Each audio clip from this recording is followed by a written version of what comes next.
Nearly all Federal Reserve policymakers agreed earlier this month to slow the pace of their rate increases to a quarter point. Only a few supported a larger half-point hike. The minutes from the Fed's January 31st to February 1st meeting said most officials supported the quarter-point increase. This is because a slower pace would better allow them to assess the economy's progress toward reducing inflation to their 2% target. The increase raised the Fed's benchmark rate to its highest level in 15 years. It followed a half-point rate increase in December and four three-quarter point hikes before that. Well, joining us now to tell us more about the federal funds target rate is Brendan Caldwell, director at Caldwell Securities Ltd. Brendan, welcome back to Forum Daily. Thank you, Nima. This is going to be a tough one to make it sound interesting, but we're going to make it happen. Well, to really simplify things for our viewers, Brendan, what exactly is the Fed funds rate and why is it important for investors? Well, it's the rate at which the lender of last resort, the U.S. Federal Reserve, will lend to the commercial banks like Bank of America or Citibank or these big U.S. banks. It's the rate at which they will lend to the big commercial banks in the U.S. The equivalent up here is the Bank of Canada rate, which is the rate at which the Bank of Canada will lend to the Royal Bank or the TD. So the central bank of a country is thought of as the lender of last resort. If you need to borrow money as a commercial bank for liquidity reasons, you borrow from the central bank, and the rate at which you're borrowing from the central bank defines then the rate above which you're going to mark up for the money that you're going to lend out to mortgages or home equity lines of credit or commercial lines or everything else. Everything else is going to be based off that rate. So the bank's prime rate will then be some level above the Bank of Canada rate, or in the case of the U.S. Fed funds rate, and the savings rates will still be well below them. So it's the defining rate off which the big commercial banks in Canada and the U.S.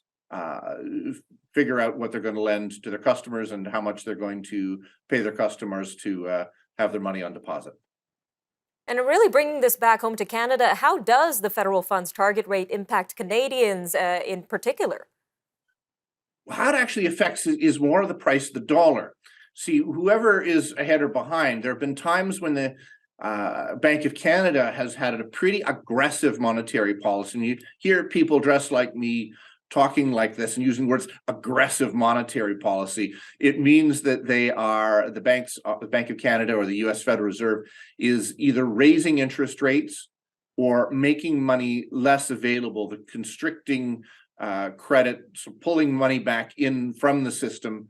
And there's been times when the Bank of Canada has been more aggressive, and those have been the times when our dollar has got up to 90 cents or par, 100 cents on the US dollar, which is not ideal. If you want to slow the Canadian economy down, just get our dollar up around 90 or 100 cents on the US dollar, and very little happens. It makes exports far more expensive. It makes manufacturing here. It makes the production of movies in downtown Vancouver and downtown Toronto too expensive. And given that my son is now an aspiring actor, I can't have that happen. So about the 75, 80 cents seems to be about the sweet spot. We're on the sort of low end of that range right now. So when the U.S. raises interest rates, that makes the U.S. dollar more attractive because it makes U.S. bonds and interest rate bearing products more attractive. So when the U.S. Fed funds rate goes up, it tends to make the U.S. dollar go up, and relatively speaking, the Canadian dollar go down. And the reverse is true when the Fed lowers rates or when the Bank of Canada raises rates. Simple, eh? Lots to see how intertwined the Canadian and U.S. economy is. Now, another thing I want to jump to, we just have about a minute left here, Brendan, is thoughts or concerns around a recession. So a lot of people are pointing to an inverted yield curve that began flashing red last year. So what exactly does this inverted yield curve mean? And is it a reliable predictor of a recession? Yes, I think it's successfully predicted 15 of the last 7 recessions. It is a way of suggesting that the economy might slow down. In fact, it's intended by the central banks to slow the economy down, and as you alluded to in your introduction, to keep inflation down. But as you said in your introduction, all they're debating at the central banks right now is by how much to raise rates. Rates are still going higher. My advice to people say with floating rate mortgages, well, first off, pay them off if you can. If not, I would suggest locking in that rate, whatever it is right now, because I do think between here and some point in the future, rates are going to keep going up.